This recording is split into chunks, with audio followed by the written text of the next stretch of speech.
The royal name of Haile Selassie, meaning the Mighty Trinity.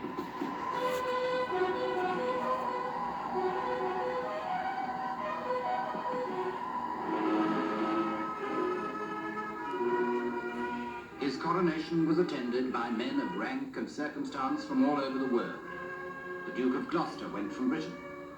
France sent a field marshal. Italy, the heir to the throne.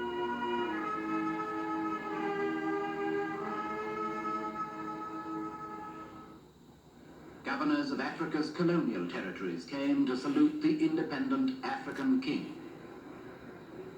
His own people poured into Addis Ababa in thousands to pay homage to the new emperor.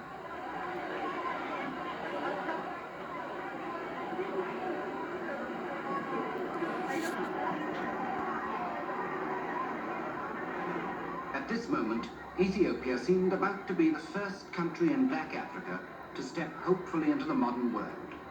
Instead, the modern world marched almost at once into Ethiopia, far more brutally than before.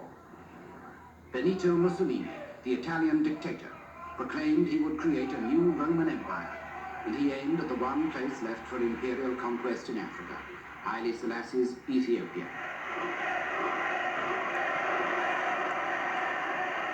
Mussolini's excuse was Ethiopia's backwardness, that same medievalism that Haile Selassie himself hoped to end. He told his soldiers they had a civilizing mission, but his ambitions dragged Haile Selassie straight into the 20th century's new barbarism. Hitler threatened the peace of Europe. As the Nazi troops marched, Western statesmen quailed at the thought of a new war. All wars are horrible, and as dangerous as they are hot. In the mouth of Ramsay MacDonald, Britain's Prime Minister, the age of appeasement was born. Its first sacrifice in the cause of peace in our time was to be the Emperor Haile Selassie.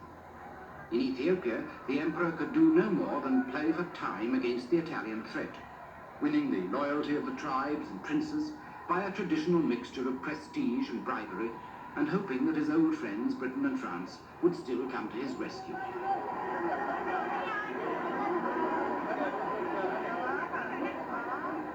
But Haile Selassie and his men were whistling in the dark.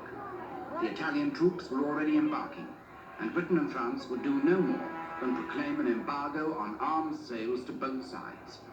For Italy, with her own arms, the embargo was a green light. For Ethiopia, it was a death sentence.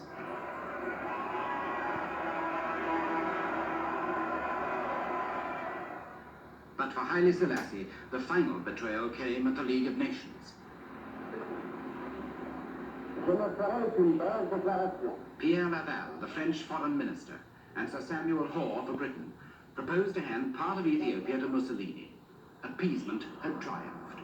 Collective security was a myth. In the war that followed, Haile Selassie had no chance.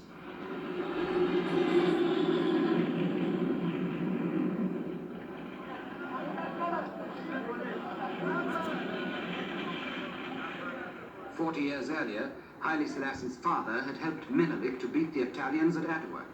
Now Mussolini's troops had their revenge. Within a month, Ethiopia's first capital at Aksum had fallen, and over 2,000 years of independence were nearly at an end. Abandoned by his international friends, Haile Selassie found even his own men unwilling to fight on. He had only a handful of trained troops.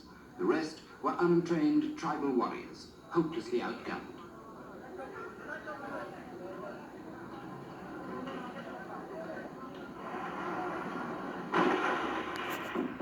Before the Italian assault, the emperor's army disintegrated, and at Easter 1936, Haile Selassie left his men to make a pilgrimage to the rock churches of Lalibela and to pray for his country. His prayers were unanswered.